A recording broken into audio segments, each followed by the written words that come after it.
So the awesome story, it begins about 40 years ago when my mom and my dad came to Canada. My mom left Nairobi, Kenya. My dad left a small village outside of Amritsar, India, and they got here in the late 1960s. They settled in a shady suburb about an hour east of Toronto, and they settled into a new life. They saw their first dentist, they ate their first hamburger, and they had their first kids. My sister and I grew up here, and we had quiet, happy childhoods. We had close family, good friends, a quiet street. We grew up taking for granted a lot of the things that my parents couldn't take for granted when they grew up. Things like power always on in our houses, things like schools across the street and hospitals down the road and popsicles in the backyard. We grew up and we grew older. I went to high school. I graduated. I moved out of the house. I got a job. I found a girl. I settled down. And I realize it sounds like a bad sitcom or a Cat Stevens song. But life was pretty good. Life was pretty good. 2006 was a great year. Under clear blue skies in July in the wine region of Ontario, I got married, surrounded by 150 family and friends. 2007 was a great year. I graduated from school and I went on a road trip with two of my closest friends. Here's a picture of me and my friend Chris on the coast of the Pacific Ocean. We actually saw seals out of our car window, and we pulled over to take a quick picture of them and then blocked them with our giant heads. So you can't actually see them, but it was breathtaking, believe me. 2008 and 2009 were a little tougher. I know that they were tougher for a lot of people, not just me. First of all, the news was so heavy. It's still heavy now, and it was heavy before that, but you know, when you flip open a newspaper, when you turned on the TV, it was about ice caps melting, wars going on around the world, earthquakes, hurricanes, and an economy that was wobbling on the brink of collapse. And then eventually did collapse, and so many of us losing our homes or our jobs or our retirements or our livelihoods. 2008 and 2009 were heavy years for me for another reason, too. I was going through a lot of personal problems at the time. My marriage wasn't going well, and we just were growing further and further apart. One day, my wife came home from work and summoned the courage, through a lot of tears, to have a very honest conversation. And she said, "I don't love you anymore." And it was one of the most painful things I'd ever heard, and certainly the most heartbreaking thing I'd ever heard, until only a month later when I heard something even more heartbreaking. My friend Chris, who I just showed you a picture of, had been battling mental illness for some time, and for those of you whose lives have been touched by mental illness, you know how challenging it can be. I spoke to him on the phone at 10:30 p.m. on a Sunday night. We talked about the TV show we watched that evening, and Monday morning I found out that he disappeared. Very sadly, he took his own life. And it was a really heavy time, and as these dark clouds were circling me, and I was finding it really, really difficult to think of anything good, I said to myself that I really needed a way to focus on the positive somehow. So I came home from work one night, and I logged onto the computer, and I started up a tiny website called 1000awesomethings.com. I was trying to remind myself of those simple, universal little pleasures that we all love, but we just don't talk about enough. Things like waiters and waitresses who bring you free refills without asking, being the first table to get called up to the dinner buffet at a wedding, wearing warm underwear from just out of the dryer, or when cashiers open up the new checkout lane at the grocery store and you get to be first in line, even if you were last at the other line. Swoop right in there.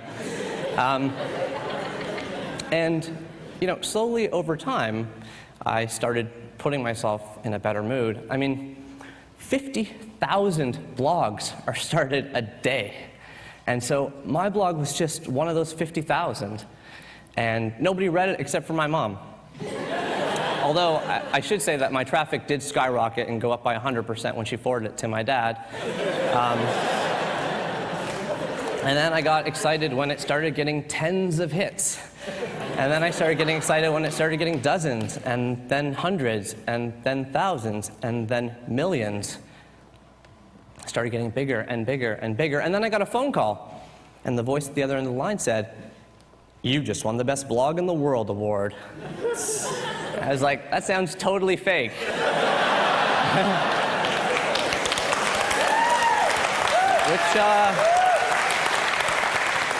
Which African country do you want me to wire all my money to?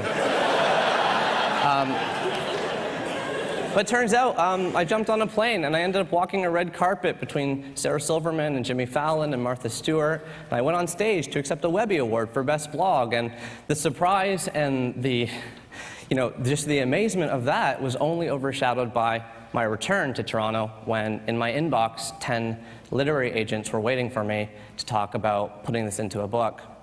Flash forward to the next year, and the Book of Awesome has now been on #1 on the bestseller list for 20 straight weeks.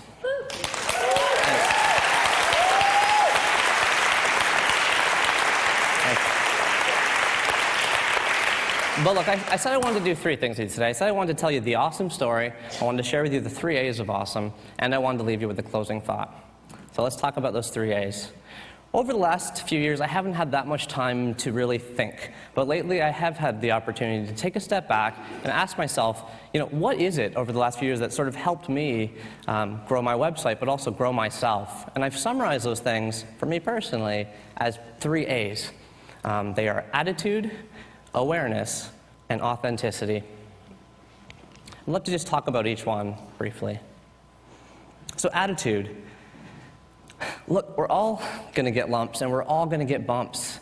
None of us can predict the future, but we do know one thing about it, and that's that it ain't going to go according to plan. We will all have high highs and big days and proud moments of smiles on graduation stages, father-daughter dances at weddings, and healthy babies screeching in the delivery room.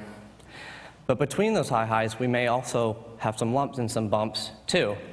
It's sad, and it's not pleasant to talk about, but your husband might leave you, your girlfriend could cheat, your headaches might be more serious than you thought, or your dog could get hit by a car in the street. It's not a happy thought, but your kids could get mixed up in gangs or bad scenes. Your mom could get cancer. Your dad could get mean. And there are times in life when you will be tossed down the well too, with twists in your stomach and with holes in your heart. And when that bad news washes over you, and when that pain sponges and soaks in, I just really hope you feel like you've always got 2 choices. 1, you can swirl and twirl in gloom and doom forever. Or 2, you can grieve and then face the future with newly sober eyes. Having a great attitude is about choosing option number 2, and choosing, no matter how difficult it is, no matter what pain hits you, choosing to move forward and move on and take baby steps into the future.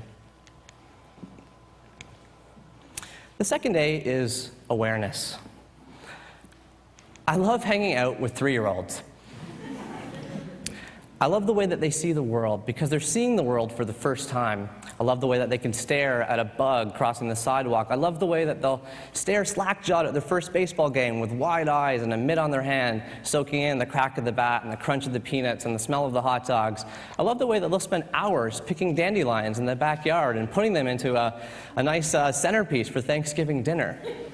I love the way that they see the world because they're seeing the world for the first time. Having a sense of awareness is just about embracing your inner 3-year-old. Because you all used to be 3 years old. That 3-year-old boy is still part of you. That 3-year-old girl is still part of you. They're in there. And being aware is just about remembering that you saw everything you've seen for the first time once, too. So there was a time when it was your first time ever hitting a string of green lights on the way home from work. There was the first time you walked by the open door of a bakery and smelt the bakery air, or the first time you pulled a $20 bill out of your old jacket pocket and said, "Found money." The last A is authenticity. And for this one, I want to tell you a quick story. Let's go all the way back to 1932, when on a peanut farm in Georgia, a little baby boy named Roosevelt Greer was born. Roosevelt Greer, or Rosie Greer as people used to call him, grew up and grew into a 300-pound, 6'5" linebacker in the NFL. He's number 76 in the picture. Here he is, pictured with the fearsome foursome. These are 4 guys in the LA Rams in the 1960s you did not want to go up against. They were tough football players doing what they loved, which was, crushing skulls and separating shoulders on the football field.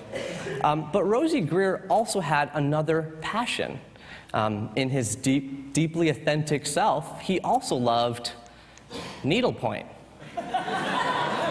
He loved knitting. He said that it calmed him down, it relaxed him, it took away his fear of flying, it helped him meet chicks. That's what he said. I mean, he loved it so much that after he retired from the NFL, he started joining clubs, and he even put out a book called Rosie Greer's Needlepoint for Men. And it's a great cover. He's actually, if you notice, he's actually needlepointing his own face. And so, what I love about this story is that Rosie Greer is just such an authentic person, and that's what authenticity is all about. It's just about being you and being cool with that. And I think when you're authentic, you end up following your heart, and you put yourself in places and situations and in conversations that you love and that you enjoy. You meet people that you like talking to. You go places you've dreamt about, and you end up following your heart and feeling very fulfilled. So those are the 3 A's. For the closing thought, I want to take you all the way back to my parents coming to Canada. Now, I don't know what it would feel like coming to a new country when you're in your mid-20s. I don't know because I never did it. But I would imagine that it would take a great attitude. I would imagine that you'd have to be pretty aware of your surroundings and appreciating the small wonders that you're starting to see in your new world. And I think you'd have to be really authentic. You'd have to be really true to yourself in order to get through what you're being exposed to. I'd like to pause my TED Talk for about 10 seconds right now, because you don't get many opportunities in life to do something like this, and my parents are sitting in the front row, so I want to ask them to, if you don't mind, stand up, and I want to say thank you to you guys.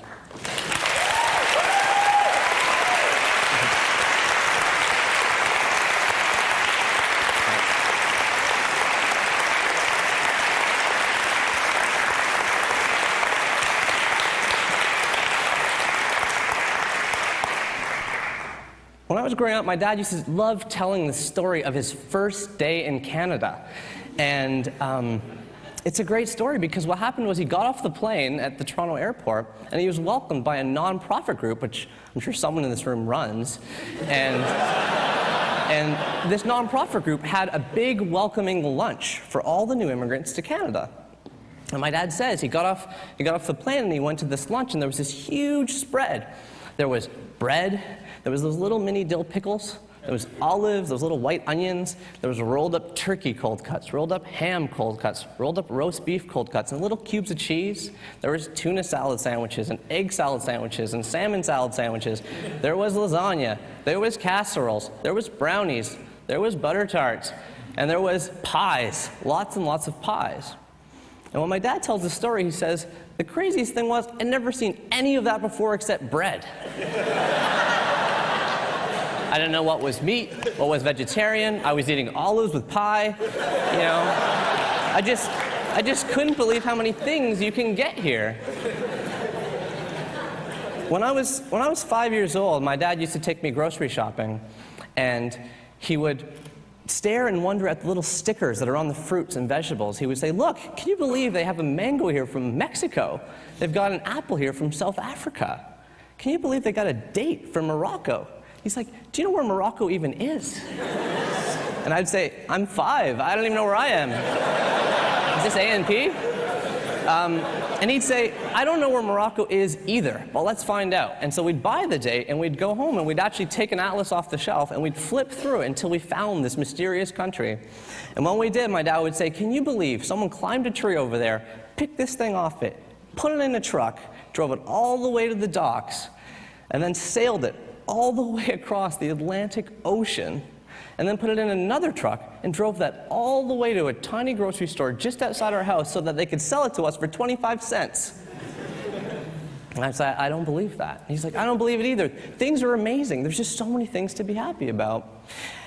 And when I stop to think about it, he's absolutely right. There are so many things to be happy about.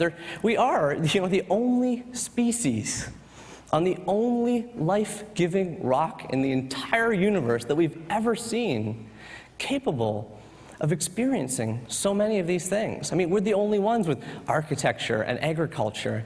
We're the only ones with jewelry and democracy. We've got airplanes, highway lanes, interior design and horoscope signs. We've got fashion magazines, house party scenes. You can watch a horror movie with monsters. You can go to a concert and hear guitars jamming. We've got books, buffets, and radio waves, wedding brides, and roller coaster rides. You can sleep in clean sheets. You can go to the movies and get good seats. You can smell bakery air, walk around with rain hair, pop bubble wrap, or take an illegal nap. We got all that. But we only got 100 years to enjoy it. That's the sad part.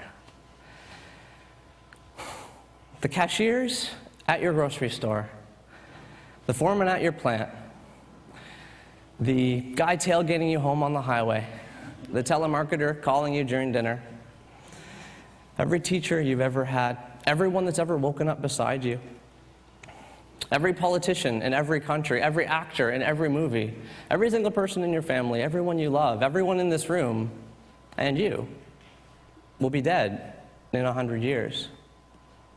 Life is so great that we only get such a short time to experience and enjoy all those tiny little moments that make it so sweet. And that moment is right now, and those moments are counting down, and those moments are always, always, always fleeting. You will never be as young as you are right now.